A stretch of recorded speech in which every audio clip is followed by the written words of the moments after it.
दिनैनि बे सेथि बादायलायनाय रिमाला बाला ब्रह्म मेम'रियेल फुटबल टुर्नामेन्टआव फैनानै आं बिराद गोजोननाय मोन्दों। बे पर्बतजरानि पलासगुरि गामियाव खेलाया बिराद मोजां जागासिनो दङ। आङो दोंसे गान खनबाय आरो ससे डायलग होबाय आरोखि। फैनानै बिराद गोजोननाय मोन्दों। नोंथाङा दे जाखांफुनाय सासे बर'नि कमेडियान, बेसेबांसो कमेडियान बा सर्ट भिडिअफोर बानायखो? आंथ' बेखौ साननो हानाय नंला। बिराद बे 2 बोसोराव बिराद सर्ट फिल्म बानायनाय जाबाय। सप्तायावनो 3, 4 बिदि बानायनाय जायो। आं बेखौ बुंनो हाथ'नाय नंला आरोखि, गोबांथार जाबाय। नोंथांनि थांखियानो बेनोमोन ना सर्ट भिडिअ बानायनाय? आंनि थांखियाथ' बेनो आरोखि, एक्टिं खालामनो मोजां मोनो, ओमफ्राय कमेडि खालामनो, गान खननो मोजां मोनो। आं बे हुदाया आंना उन्दैनिफ्रायनो दंखायो। आङोथ' उन्दैनिफ्राय खनबोयो, डाइलग होबोखादों आरोखि। ओमफ्राय नैबे ओंखारथ'नाय जायाखैमोन, मानो होनबा जोंनि बे बर' फिल्म इन्डास्ट्रियाव इनकाम सर्सआ बिराद खममोन।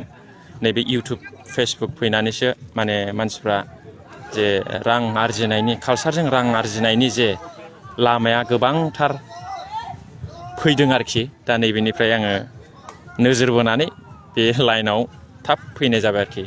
फुल टाइम हिसाबै दंथ'यो आङो कालसारावनो। नोंथांनि मोनसे नैबे कमेडियान मोनसे भिडिअ ओंखारदों, बेखौ रोजाबनो हागोन नामा? कर'ना भाइरास गानखौथ' आं अलरेडि आंनि प्रेक्टिकेल बसुमतारी इउटुब चेनेलाव हंगारखाबाय। दा बेयाव थांनानै नायब्लानो रायजो राजाफ्रा नुसिगोन आरोखि। आरो खनो कर'ना भाइरासानो बोसोरनैल' थायोब्ला गोसो थोलायनाया बेसे गोबाव थानो। ब्रेकआपआ कमनखा बिनानाव, दुखु दाजा।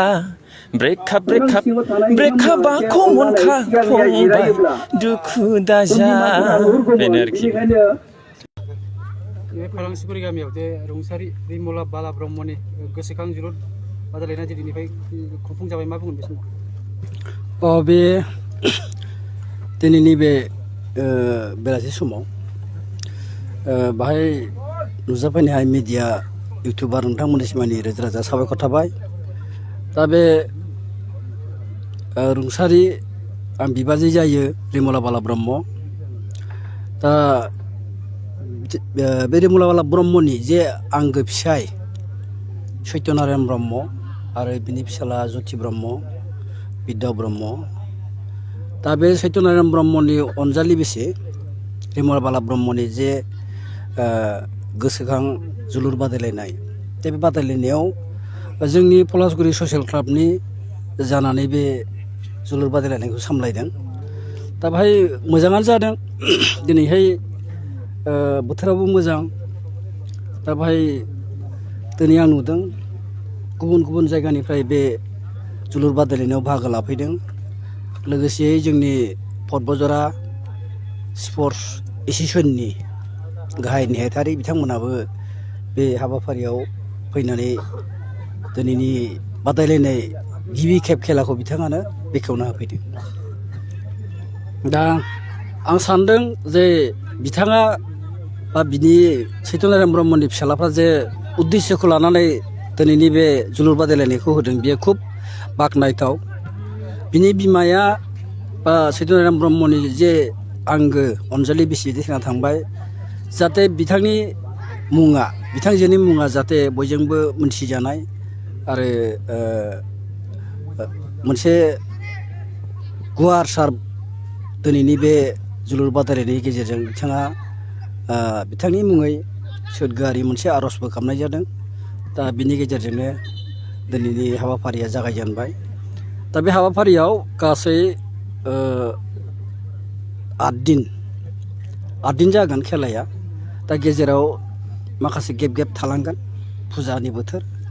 दा बाहाय थाइसेदार माबा बानायखानाय दङ, बेबायदि हिसाबै बे खेलाखौ होनाय जादों आरोखि। दा बाहाय जोंनि ससियेल पलासगुरि क्लाबनि जायनाखि मावसोम हान्जा, बे क्लाबनि आफादगिरि नेहाथारि बिथांमोनानो लानानै दिनै बे हाबाफारिखौ दैदेनदों आरोखि। नोंथांमोननि दिनैनि गिबि खेब जोलुर जोजेननायाव बबे क्लाब, बबे हान्जानि बादायलायनाय जादों? गिबि खेब खेलाया मोननै टिमा जोनानै थांखांबाय। बे जाहैबाय थलसिरा एफसि आरो मोनसे पर्बतजरा एफसि। दा बाहाय पर्बतजरा एफसिया 3 गलाव देरहानानै आवगायगासिनो दं आरोखि दा नै खेला जागासिनो दंबावो 60 हिर' क्लाब भार्सेस ओमफ्राय माबा जौगाफु FC दा बिथांमोननि गेजेराव खेलाया सोलिगासिनो दं दासिमबो द्र' जानानै दङ दा हयथ' दसे उनावनो जेननाय देरहानायखौ मोनसिगोन दा नैबे खेलानि गेजेरजों जाहाथे जोंनि बे एलेकानि जायफोरनाखि दानि जाखांफुनाय इयं जेनेरेसन बिथांमोना बे खेलाखौ नायनानै अनुभब जागोन आरो बेनिफ्राय सोलोंनो गोनां मेला माबा दङ आरोखि दा बेनि खेलानि गेजेरजोंनो दिनैनि बे गोजान गोजाननि प्लेयारफोरनि जे आदब खायदा दा बेफोरखौ हयथ' आयत्त' खालामना लानो हागोन बे मोनसे मोजां मेसेज मोजां प्लेयारबो फैगोन बाहाय दा बेनिखायनो बे खेलाया खुब मोजां जादों आरो बेखौ हगारनाय उद्देश्यआ खुब मोजां जादों आरोखि जायफोरनाखि टिमा उइनाराव थांगोन औ मा बान्था होनाय जादों बिसोरनो चेम्पियन हिसाबै 20,000 रां ओमफ्राय लोगोसे मोनसे ट्रफि ओमफ्राय रानार्स आपआ जाहैबाय 15,000 ओमफ्राय लोगोसे गंसे ट्रफि आरोखि ओमफ्राय जे थामथि सारियाव जायफोर थाबोनाय दा जेनेबा 1 2 3 थार्ड पजिशनाव जायफोर दं बिथांमोननो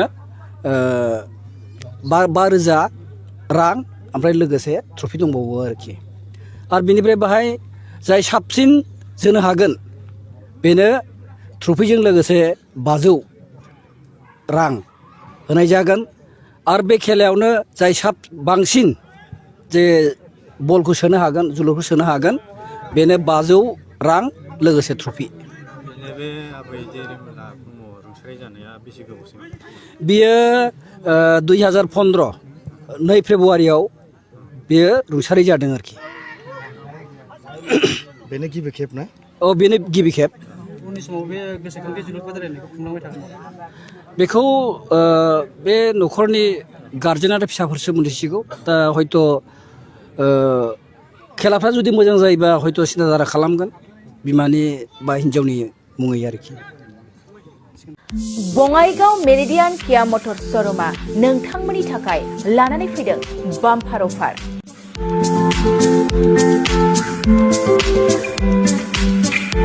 नोंथांमोना सोरबाफोर मेरिडियान किया मटर्स श'रुमनिफ्राय गारि बायनो गोसो दं अब्ला बङाइगावआव थांनानै बायहैनो हागोन बे बाम्पार अफारफ्रानो जाहैबाय सेल्टस गारियाव 1,25,000 केरेन्स गारियाव 1,50,000 सनिक गारियाव 50,000 सिम खम बेसेनाव मोननो हागोन नोंथांमोना गोसो गुदुं अब्ला थाबैनो नैबे जानबुं नङाव सुलाद लाहरनो हागोन जानबुं अनजिमायानो जाबाय 0629 213 4455